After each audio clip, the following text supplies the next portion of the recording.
Americans are spending $430 million more every day on gasoline. We're looking for answers. We're pissed off, lost, seeking truth and unbiased information. We want to make our country safe again. We are passionately holding on to our freedom. We want to defend our nation. Here is the antidote to powerlessness. Constructive, not destructive. Welcome to Mad as Hell University. Folks, we have a fantastic session here. And why do I think it's fantastic? Because I know that you know that what we need today is effective action. We're going beyond the rallies, beyond the rah-rah, kumbaya, all of which are good, but we're going to the next level, which is strategic, well thought out, effective, and professional action. Why? Because at the end of the day, what you want and what I want is we want results. We want to protect our state. We want to protect America. And that's going to happen with results. And so why I'm so excited, why I introduced this particular episode of Mad as Hell University that way is I have my friend Keith Flaugh. And before I bring him on, let me just tell you a little bit about Keith Flaugh. His organization and his team is called Florida Citizens Alliance. Now, one of the things about Keith Flaugh and his organization is they are focused, hyper-focused. They support a number of different causes, but what they take action on is very, very specific. And if you've been through the Defend Challenge, you'd have heard from Ninja Mike that focus is critical to achieving results. So that's number one, they're focused. Number two, they're organized. You're going to hear about that in a minute. Number three, they're scalable. They have taken the time to figure out how people throughout the state of Florida can get involved at their local level. Number four, they have cultivated relationships. He's going to talk to you all about that because in order for us to win this fight, we have to do it collaboratively. And oftentimes, have you heard me say time and time again, our ability to win is a function of our ability to work collaboratively with others in spite of our differences. Because believe me, we have a lot of differences, a lot of different personalities, a lot of different egos, a lot of different objectives, a lot of different concerns. It's our job to work collaboratively in a way that everyone is left honored and respected. That's in our group. So you got to stay tuned. You got to stay all the way to the end. Keith is going to be showing and explaining the things that his organization is working on. And look, you're going to figure out very quickly the focus that Keith and Florida Citizens Alliance is on. And if that may or may not be your focus, however, the principles, the strategies, the methodologies that Florida Citizens Alliance is employing produces results, and you can apply those same methodologies into your cause. So without further ado, let's go ahead and bring Keith Flaugh on. And I'm so happy, Keith, that you're with us today. Thanks for taking your time. I know it's a jam-packed season right now before the New Year's. I'm glad to have you here today. Well, I'm delighted to be with you, Raj, and thank you for the invitation to share what we do. Oh, you're so welcome. So let's get right into it, Keith. For the folks that don't know about what you're doing, kind of give the folks an idea of kind of why you started, how long you've been, because that's a key thing. This is an organization that's withstood the test of time. So share with them a little bit about that, and we'll get right into it. Go ahead, Keith. Well, Florida Citizens Alliance is a coalition of many different groups across Florida, including Defend Florida. And what we have been focusing on now for 8 years is really education, particularly K through 12 education here in Florida. I often say to people, and sometimes this is controversial, but our education system is broken beyond repair. And the only way forward is competition and finding alternatives that our students and parents can take advantage of that aren't part of the government school system. Now, having said that, we have 2.8 million kids in government schools, so we have to deal with that, and we have to try to help those parents in many different ways. So we work effectively in the legislative pillar. We have been building what we call Kids First teams, or local community teams. And then we have a major emphasis on alternatives. And we actually have developed a separate website called libertyscholar.org that is full of alternatives to government schools. So we are very solution oriented. We're very action oriented, and let's go. Yeah. And how long has Florida Citizens Alliance been doing this kind of work? We started in 2013, but we really got some juice or some effectiveness starting in late 2016, 17. So we really have expanded aggressively since then. It took us a little while to get our footing, so to speak. But we've in 2016 we had about 40,000 people in our database, and we were just beginning. Today we have well over 110,000 people in our active support base. Work with over 100 groups. And we really are punching above our weight at the legislative level from a policy point of view. We've been very instrumental. We played a major role in getting rid of Common Core and replacing it with some really good, best ELA and math standards. We just completed a project last fall working with the Department of Education on some really good civic standards. We've gotten some legislation. We were very involved in not exclusively, because we work collaboratively, but very involved in getting the Parents' Rights Bill and the Transgender Bill and a number of other bills passed through the last legislature. So we work on multiple fronts. And again, and I can't emphasize this enough, it's a collaborative effort focused on solutions and action. You heard what Keith is focused on and how he's working. And for the folks that are listening, you heard him address some of the key points. There's something very, very sinister, and I don't want to be overly dramatic, but folks, there is something. Well, I'll let you be the judge here. And Keith, one of the things that you're pushing back on is full on, for want of a better word, pornography in our school material. So that's egregious to begin with. But then when you hear the age range that this material is being put in front of, it makes me mad as hell. That's really what it makes. So, but Keith is not just talking about that to get people annoyed. His organization is taking effective action to counter that. So, Keith, for the folks that have no idea about those two aspects, can you just at least slightly touch on that and let the folks know how insane what we're forcing into these small young kids' minds are through our school system and tax dollars? Yeah, no, you're absolutely correct. We just completed an update. We did a project 2 years ago on the pornography and age-inappropriate sexually explicit material that's in our schools. And we just updated that. You can find it on our website under the legislative tab, goflca.com. But it is we had parents and grandparents come to us with what turns out to be a list of 58 novels and books that are in our library system. I used to call it library. They call it media centers these days. But we've then gone out with the help of Pacific Justice Institute, which is a not-for-profit legal firm. We went out with public records requests to all 67 counties with this list, and we essentially demanded that they tell us whether they had these or not. So we now have a report that includes all 67 counties on this 58 novel set, and the vast majority have anywhere from 40 to 80% of them. So it's prevalent throughout our schools. You can go to our website. We've actually documented each of the books. We've had readers who volunteered, again, action oriented. We got folks like yourself involved to read these materials, document them, and you can actually read their assessment of these individual novels. Now, to drive that point home, we have put forth a bill in the legislative cycle. Representative Stan McClain has agreed to run it on the House side of the equation. We're struggling a bit on the Senate side. It always strikes me as really strange that the politics of stopping pornography in our schools can be something that conservatives shy away from. But we're working hard at that.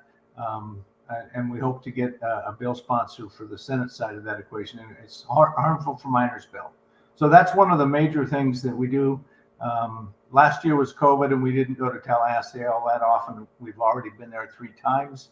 I'm headed up there the first week of session in January with a team, and we're going to be working really hard to support the harmful reminders bill. But actually, there's some other really good bills that are taking place that we're going to be working hard on as well, that others have sponsored, that we think are good bills, like an education savings account bill. Powerful, and disturbing as well. And if you're listening to this and you're getting mad as hell about that, you should be. These are our kids, for goodness sake, and it's in the school systems that they're being poisoned with this language. And then to make matters even worse, how come there's resistance? How come people are resisting getting this stuff out of the way? Who's actually standing up and saying, no, I want this kind of inappropriate material in front of our kids? Who is that person? So look, folks, remember, it's about results. It's about getting this turned. And I want to go back to sports because, and if you're watching this, I'm not a sports person, but in America, you have this amazing phenomenon called football. And if your team's winning, how come they're winning? Well, I'm going to offer two points. One, because of the people that are on that team and how well they're working together. Number 2 is their playbook. A football team doesn't just throw a bunch of players on the field randomly and without any organized fashion or strategy attempt to get the job done. No, they have a playbook that they follow. They have a playbook that they practice against. They have a playbook that they honor, even if it doesn't match up with personalities and so on and so forth. Why I bring that up? I'll tell you why I bring this up. Because Florida Citizens Alliance have got something that they call a 6-month action plan.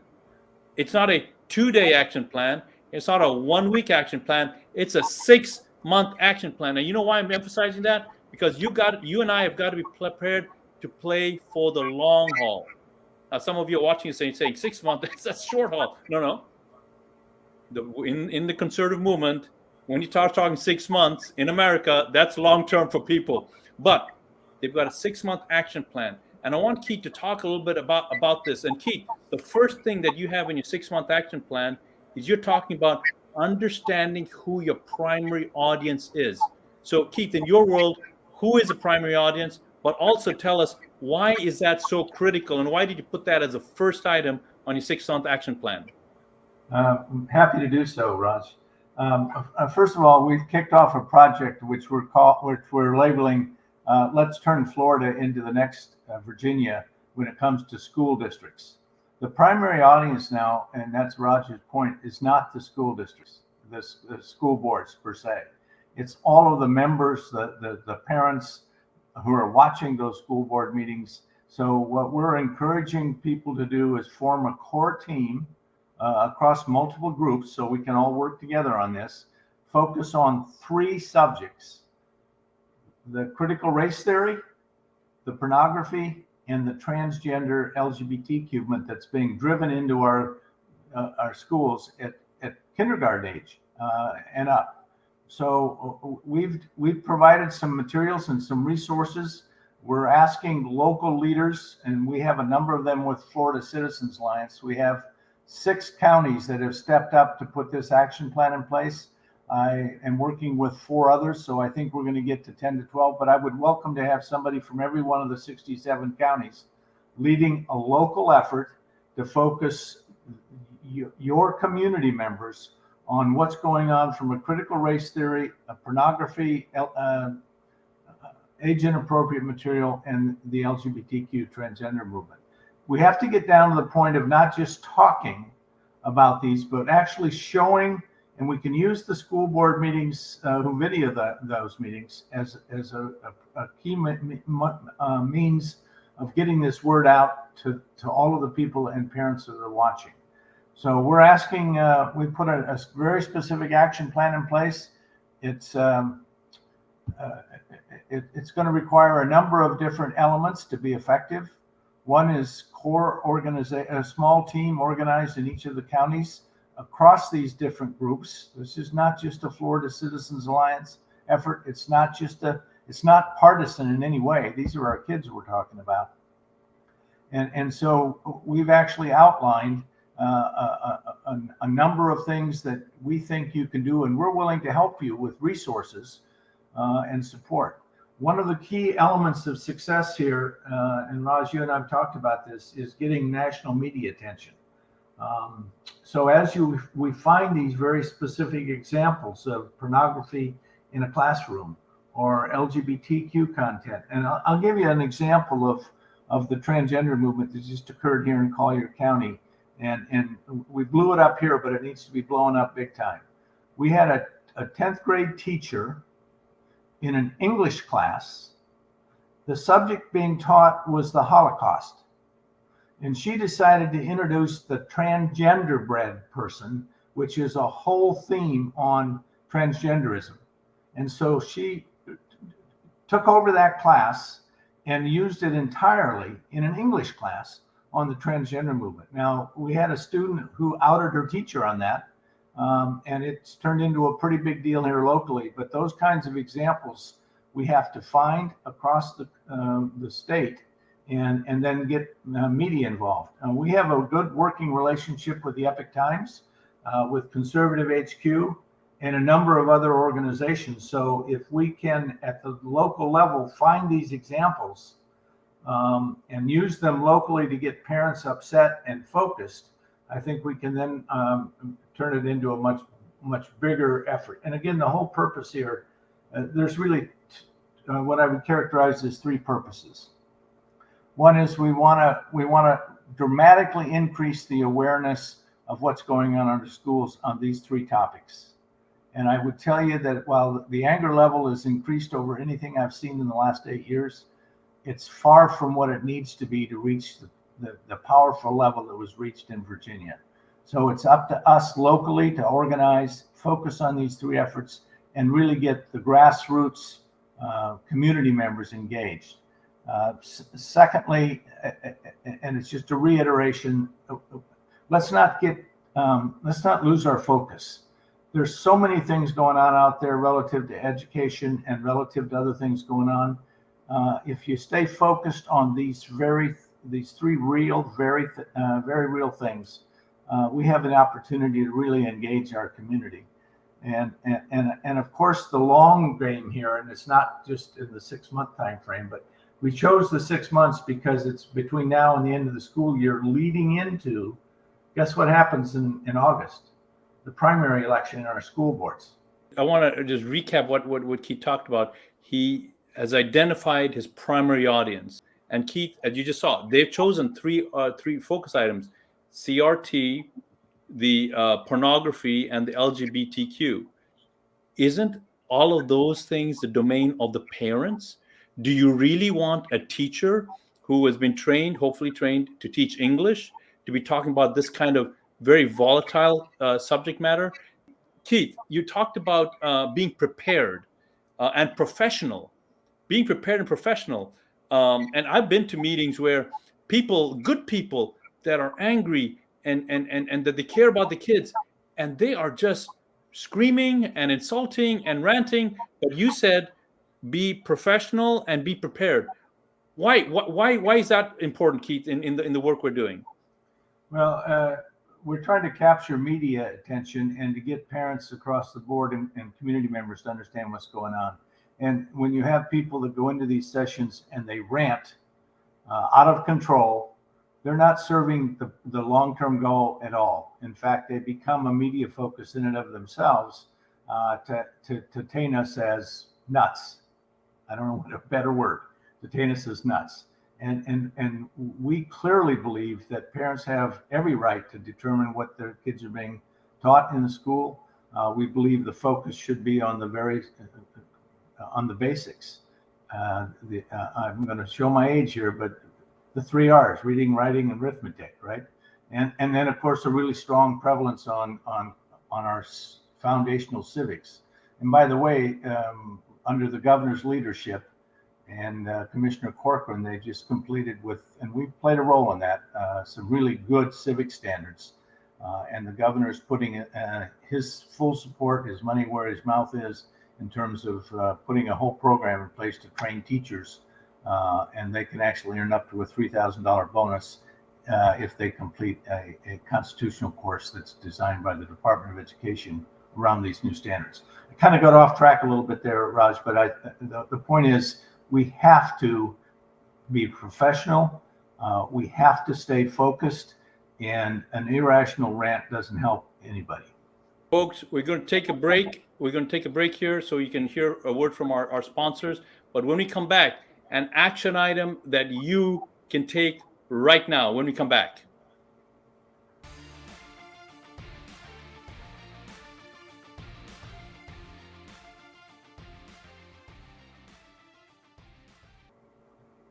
Welcome back from the break. I told you that we'll give you some action items you can take right now. And we're going to put Keith's, in fact, it's already right there. You see Keith's email information right there on the screen.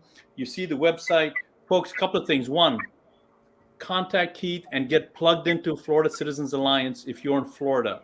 Find out how you can get plugged into a local action group. Secondly, if you're anywhere on the planet and you're watching this, organizations like Florida Citizens Alliance survive by donations.